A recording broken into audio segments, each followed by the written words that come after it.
Let's go down to Kokomo. Day 34, Wednesday the 18th of November, Roatan, Honduras. I'm the Queen of Safety! 99% and a new safety role as Emergency Station Leader was what I earned yesterday. I'm delighted to have a large part of the training out of the way, and from now on, it's mostly going to be refresher training and casino-based learning. My gaming education commenced immediately after my test was completed at 9:30 a.m. with customer service initiation.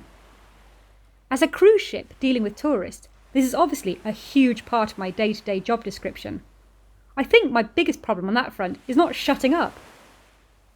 Last night, there were fortune cookies for dinner, along with the ubiquitous boiled rice, of course, but sadly no jelly. My fortune read, "Together we make happiness." Okay, jury's out on that one. Interestingly, on the reverse were printed 6 lucky lotto numbers. Now on board we have the biggest jackpot at sea, in Paradise Lotto. The total currently stands at somewhere near $807,000. As I like to tell people, that could buy you and a companion, or me as I'm available, 4 years constant cruising on NCL. Imagine that! I worked that out when I was bored on a no game one day. Our manager, Leonard, always says that each of us should be able to sell 1 lotto ticket a day. This is mainly the role of the slot attendants, casino hosts and cashiers. But as we're all into teamwork etc. here, he reminds us that the dealers should also pitch in and help wherever possible. Tucking my fortune cookies lucky numbers into my shirt, I formed an excellent sales strategy for later on in the evening. Upon returning to the floor, I was seated at a no game, so had the perfect opportunity to trial my sales patter. My first victim approached. "Hello, sir. Good evening. Did you enjoy your day in port?" I beamed.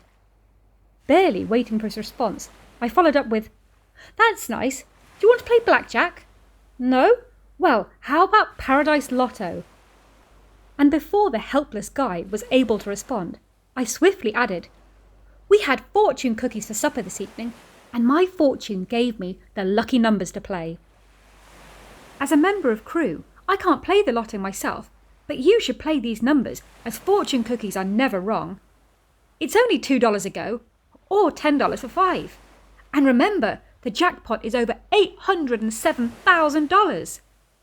At the same time, I deftly reached inside my orange blouse and plucked the small strip of warm paper containing the prediction from my bra. Before he'd had too much time to process what was happening to him, I'd summoned a slot attendant who was able to relieve him of $2 and enter him in a midnight draw. Delighted my approach seemed to work, I spent the rest of the evening furling and unfurling the thin bit of paper from inside my underwear at every opportunity. I would, of course, have put the slip in my pockets had I had any. However, we're banned from having pockets on the casino floor due to the security risk of us potentially attempting to put chips or cash in them.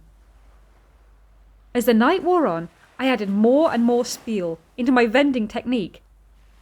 "Don't believe it when they say money won't make you happy," I prattled on. "Rich people just make that up to stop poor people feeling so bad." Seriously, I often surprise myself with some of the tripe that comes out of my mouth.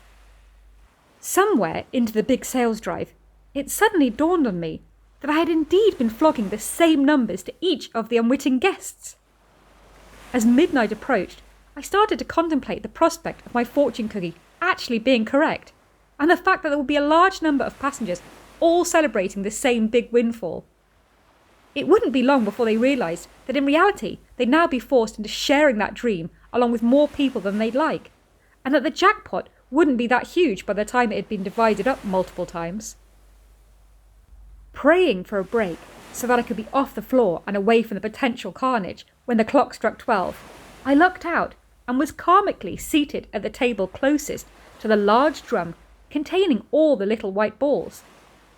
I shrunk back into my seat as the numbers started to be announced, immediately recognising 2 of them from the little piece of paper housed next to my flesh. It turned out that unbelievably my fortune cookie was quite wrong with the rest of the numbers, and I was saved from having to explain the unlikelihood of many people winning the lotto on the same night. Thank you, fate. Perhaps I need to come up with a new way of attempting to drive sales up for tonight. But at least my patrons got a run for their money, and all used tickets can go into a draw to win one of 2 bottles of wine each day, so they might still end up being winners. I think I sold enough tickets last night to mean that I don't have to worry too much about my 1-a-day quota until nearly Christmas. And with a new group of people replacing our current target market next week, I could always return to my fail-safe routine in 7 days' time, if I don't come up with a new plan.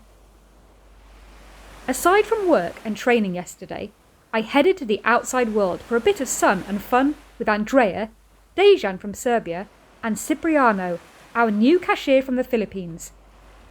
We visited the infamous No Name Bar, located just down the street from the cruise terminal, and enjoyed a feast of nachos and fajitas.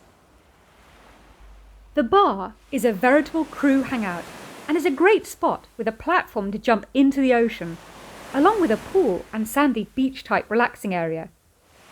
The weather was roasting, so it wasn't long before I was attempting to plunge into the ocean whilst waiting for the food to arrive.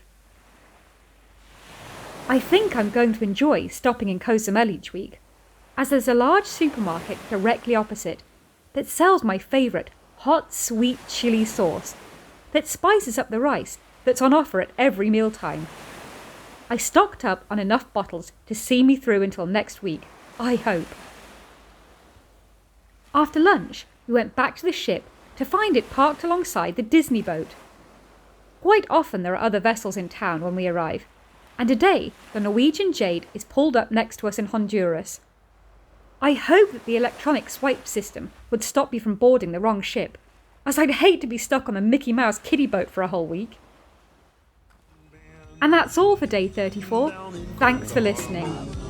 Be sure to tune in for day 35's antics tomorrow. Same time, same place. Well, not literally, because this ship never stops. Be sure to subscribe so you never miss a day. And if you're enjoying it, like and share it too. Thank you!